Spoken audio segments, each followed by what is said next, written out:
बिस्मिल्लाहिर्रहमानिर्रहीम। स्टार्ट करते हैं जतोई के चैप्टर नंबर 9 की पार्ट 1 वीडियो। इस वीडियो में हम स्क्लेरा की बात करेंगे। तो जब हम स्क्लेरा की बात करते हैं तो जो हमें आईबॉल का वाइट पोर्शन नजर आता है उसको हम स्क्लेरा बोलते हैं। अब हम इमेजेस के थ्रू ये वाली जो सारी थ्योरी लिखी हुई है उसको हम समझने लगे। सो इन दिस इमेज हमें जो आईबॉल की लेयर्स होती हैं वो दिखाई हुई हैं। सबसे बाहर वाली लेयर हमें पता है कि फाइब्रस लेयर होती है जिसको हम कॉर्नियोस्क्लेरल लेयर बोलते हैं। अब कॉर्नियोस्क्लेरल लेयर नाम ज़ाहिर है कि इसके अंदर कौन कौन से स्ट्रक्चर होंगे, एक तो स्क्लेरा प्रेजेंट होगा और एक कॉर्निया होगा आगे की तरफ। अब जो कॉर्निया होता है ना वो 1/6 पोर्शन बना रहा होता है आई बॉल का, जबकि जो स्क्लेरा होता है वो पोस्टीरियर 5/6 पोर्शन बना रहा होता है आई बॉल का। अब जो कॉर्निया होता है वो ट्रांसपेरेंट होता है, जबकि उसका स्क्लेरा होता है वो वाइटिश इन कलर होता है। ये वाइटिश इन कलर क्यों होता है? क्योंकि इसके अंदर जो कोलेजन फाइबर्स होते हैं ना वो डेंसली पैक होते हैं।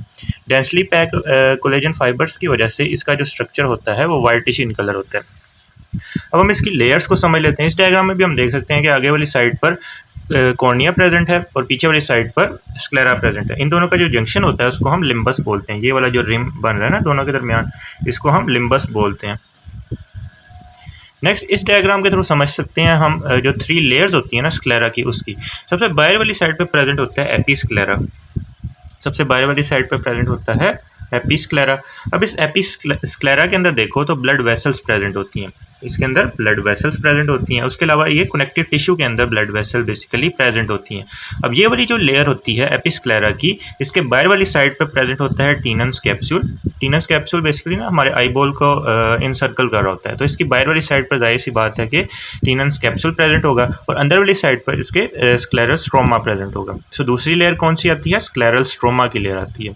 इस स्क्लेरल स्ट्रोमा के अंदर प्रेजेंट होते हैं कोलेजन फाइबर्स। यहाँ पर देखो तो कोलेजन फाइबर्स प्रेजेंट है। उसके अलावा इसके अंदर फाइब्रोब्लास्ट प्रेजेंट होते हैं। ये ब्लू कलर में फाइब्रोब्लास्ट हैं। उसके अलावा ये जो फाइबर्स रन कर रहे हैं ये हमारे पास कोलेजन फाइबर्स हैं। नेक्स्ट लेयर आती है इसकी लेमिना फुस्का। लेमिना फुस्का हम देख सकते हैं कि सबसे इनर मोस्ट लेयर है। ये वाली लेयर है लेमिना फुस्का की। अब इसके अंदर बात करें तो इसके अंदर भी ना कोलेजन फाइबर्स प्रेजेंट होते हैं। इसके अलावा इसके अंदर मेलानोसाइट्स भी प्रेजेंट होते हैं। लेमिना फुस्का में मेलानोसाइट्स प्रेजेंट होते हैं और इसके अंदर कोलेजन फाइबर्स प्रेजेंट होते हैं। और बात करें तो ये वाली जो लेयर होती है ये कोरोइड के साथ कंटिन्यूस होती है, क्योंकि हमने कहा था ना कि जो सबसे बाहर वाली आईबॉल की लेयर होती है वो कॉर्नियोस्क्लेरल या फिर फाइब्रस लेयर होती है और उसके अंदर वास्कुलर लेयर होती है जिसको हम कोरोइड बोलते हैं। इस डायग्राम में भी देखो तो सबसे बाहर प्रेजेंट है स्क्लेरा, सबसे बाहर की तरफ प्रेजेंट है स्क्लेरा और स्क्लेरा के अंदर ये वाली जो लेयर प्रेजेंट है ये वाली जो लेयर प्रेजेंट है इसको हम बोलते हैं कोरोइड। सो कोरोइड चूँकि वास्कुलर लेयर होती है ये ब्लड सप्लाई भी दे रही होती है। इसके अंदर जो वास्कुलेचर होता है वो बेसिकली ब्लड सप्लाई दे रहा होता है स्क्लेरा को। नेक्स्ट हम ब्लड सप्लाई को पढ़ लेते हैं कि कौन कौन सी आर्टरीज वेन्स इन्वॉल्व होती हैं। अब इस फिगर में हम देख सकते हैं कि कौन सा रीजन है स्क्लेरा का, पहले उसको समझ लेते हैं कि यहाँ पर देखो तो कॉर्निया शुरू हो रहा है। यहाँ पर कॉर्निया शुरू हो रहा है, इसके पीछे पीछे सारा इसके पीछे सारा स्क्लेरा प्रेजेंट है। अब इसके अंदर जो ब्रांच आती है ना वो ब्रांच होती है एपिस्क्लेरल ब्रांच, ये वाली ब्रांच। अब ये एपिस्क्लेरल ब्रांच आती है ये जो मेजर आर्टीरियल आर्केड यहाँ पे बन रहा होता है ना उससे आ रही होती है। अब ये जो एपिस्क्लेरल ब्रांच है ये पीछे की तरफ आकर ना एक नेटवर्क की फॉर्मेशन करवाती है। वो वाला नेटवर्क देख लेते हैं कौन सा होता है। यहाँ पर देखो तो यहाँ पे कुछ वेसल्स प्रेजेंट हैं। कौन कौन सी वेसल्स हैं उनको देखते हैं। एपिस्क्लेरल वेसल्स यहाँ पे प्रेजेंट है। यहाँ पर देखो तो ये स्क्लेरा वाला सारा रीजन है।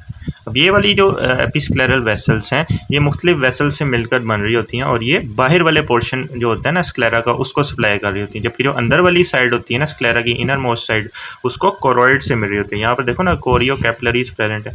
अब ये सप्लाई कर रही होती हैं हमारी इनर साइड ऑफ स्क्लेरा को। तो ये ब्लड सप्लाई की बात होगी।